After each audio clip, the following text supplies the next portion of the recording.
Beautiful, March 12, 1963, Washington, D.C. The air crackles with tension, the static of a nation being secretly managed. For a brief, terrifying window, lasting just over 3 months, the most powerful intelligence agency in the world wasn't tracking foreign spies, it was listening, with precise intent, to its own journalists. How could the bedrock of American free press become an instrument of the state? The answer lies buried in whispers and redacted reports, revealing a decades-long program designed not just to win the Cold War, but to write the official history of it, line by line, headline by headline. The shockwave from that secret operation is still vibrating today, because the truth is, you might have been reading the news that someone else wrote for you. The command structure was established early, years before the wiretaps. In 1948, a man named Frank Wisner took the reins of the Office of Special Projects, and with it, the genesis of what would later be known by many names, but which became infamous as Mockingbird. The mission wasn't infiltration, it was ownership. By the 1950s, the agency was actively contracting, hiring students, editors, and reporters across the domestic media landscape to seamlessly implant pro-American narratives. Imagine thousands of paid employees, salaried and contracted, working to shape the public mind. It wasn't just print. The influence stretched into the culture that defined the era. In 1954, Wisner personally arranged the funding for a Hollywood production, a film adaptation of George Orwell's Animal Farm. The message, filtered through the lens of anti-communism, was carefully curated for mass consumption. This was psychological warfare applied to the American living room. The program's reach was so extensive that by 1977, investigative journalist Carl Bernstein would expand on the initial, sparse findings, suggesting the involvement of over 400 members of the American press. The reach was global, too. Overseas branches of major U.S. news agencies were documented functioning as the agency's eyes and ears for propaganda dissemination abroad. Then comes the specific, documented breach. The telephone intercept activity, a clear, actionable operation targeting newsmen who dared to quote classified materials, ran from March 12 until June 15, 1963. The agency didn't stop there. Their internal instructions were clear to every station across the globe. Engage with friendly elite contacts, especially politicians and editors, and deploy propaganda assets to actively refute critics. It was a war fought on the front page. The veil began to tear in 1973 when a document known chillingly as the Family Jewels was published by the CIA, containing a brief, cryptic reference to this specific 1963 telephone intercept project. The true scale, however, began to emerge in 1974.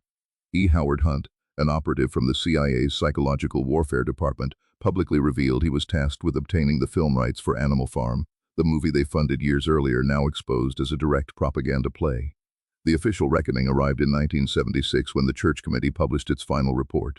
They confirmed documented relationships. 50 reporters, mostly stringers paid for individual stories, maintained official yet deeply secret relationships with the agency. The committee laid bare the architecture of influence, but the full, coded scope of Operation Mockingbird, the broader overarching strategy, would only be popularized later through the work of Deborah Davis's book in 1970. We see an agent in a quiet, windowless briefing room surrounded by stacks of manila folders, the heavy scent of aged paper hanging in the stale air. He leans over a desk covered in maps, tracing lines connecting newspaper mastheads to numbered field offices. The only light comes from a single green-shaded desk lamp, illuminating the sheer volume of classified materials spread before him, each containing directives on controlling the editorial flow. The program's shadow stretched long. Research into these activities continued even as the Cold War cooled. On February 8, 1999, an individual deeply involved in researching the mechanics of Operation Mockingbird was found dead, the official ruling a suicide. A final, silent confirmation of how sensitive this history remained. The central mystery remains the exact scope. How many journalists truly participated in the broader operation, beyond the 50 confirmed by the committee? What specific funding mechanisms were in place during the 1950s to sustain such a vast network? And what were the precise contents of the classified documents that the targeted newsmen were quoting, the very materials the CIA sought to control the narrative around? We see a reel of old news footage, grainy and black and white, showing an anchor delivering a prepared statement about international affairs, his voice smooth and authoritative. Beneath the anchor's polished presentation, faint, almost imperceptible keyboard clicks are audible, a ghost rhythm underlying the official broadcast, suggesting the invisible hand guiding every word. The objective was always narrative supremacy. If the public narrative diverged from the strategic needs of the state, the apparatus was in place to correct. This wasn't espionage, targeting enemies. It was psychological architecture targeting citizens. The legacy of Operation Mockingbird is not just a list of names or dates, but a systemic erosion of faith in the premise that the news we read or hear is independent. It asks us to consider every headline not as a discovery, but as a distribution. The classified materials that prompted the wiretaps in 1963 are still protected, leaving us to wonder what critical truths the American public was systematically shielded from, all in the name of winning a war that was fought not just overseas, but right here, in the pages of the morning paper. Chapter 4. Collapse. The foundations of such extensive control, built on plausible deniability and airtight secrecy, were inherently fragile. The very mechanisms designed to maintain narrative supremacy, the quiet coordination with media executives, the careful placement of assets, the monitoring of dissenting voices, were precisely the elements that, once exposed, guaranteed catastrophic institutional damage. The collapse was not a sudden implosion, but a slow, agonizing decompression as external pressures forced classified truths into the harsh light of day. The first critical fissure appeared not from a disgruntled agent or a journalistic exposé, but from the agency's own hubris and the escalating paranoia of the era. The post-Watergate climate had created an environment where skepticism of government power was not just permissible but mandatory. The CIA, still smarting from the exposure of its domestic surveillance programs, found itself increasingly under the microscope. Inside the agency, the internal management of Mockingbird, or whatever current iteration the program operated under, had become cumbersome. The odds. It required too many human liaisons, too many paper trails, and too many individuals who possessed knowledge that could someday be leveraged against the organization. The sheer volume of contracts, payments, and reporting requirements created an administrative vulnerability that no amount of compartmentalization could fully secure against determined oversight. The year 1974 marked the pivot point. The revelations surrounding E. Howard Hunt's involvement in the funding of Animal Farm were merely the canary in the coal mine, signaling that the Psychological Operations Division was willing to admit to past manipulations, provided they could frame them as isolated, Cold War necessities rather than systemic domestic policy. But the press, now emboldened, pushed harder. They were no longer content with merely reporting what the government said. They demanded to know what the government did. The Church Committee hearings convened in 1975 became the crucible. Senator Frank Church and his colleagues were granted access, albeit carefully curated access, to the deep operational files. The committee was tasked with investigating abuses by the intelligence community, and Operation Mockingbird, though often referred to obliquely in sanitized documents, became a central theme of their inquiry into domestic influence.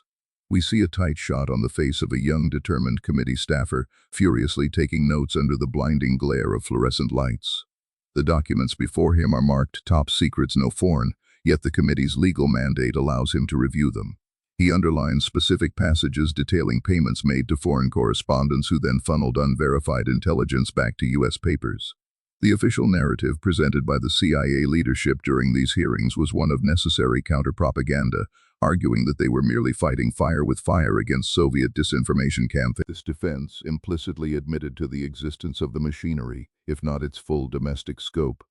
They conceded the 50 relationships confirmed by the Church Committee, reporters who accepted payments for specific tasks or information, but vehemently denied the broader concept of a vast, coordinated domestic influence campaign targeting mainstream American newsrooms. However, the testimony revealed the terrifying elasticity of the definition of intelligence gathering.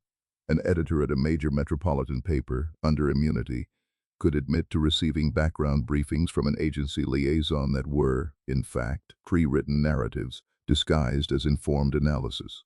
Stringers, who were supposedly gathering local color for foreign bureaus, were actually filing reports back detailing domestic political dissent that the agency flagged as potentially subversive. The subsequent 1976 Church Committee report documented these systemic failures. It confirmed that the agency had violated its charter by engaging in domestic activities, specifically citing the monitoring and cultivation of media figures. The report was a public admission that the line between national security and domestic political manipulation had been deliberately erased. But the most profound impact was the chilling effect on the journalists themselves. The publication of the confirmed relationships created an immediate and permanent schism within the profession.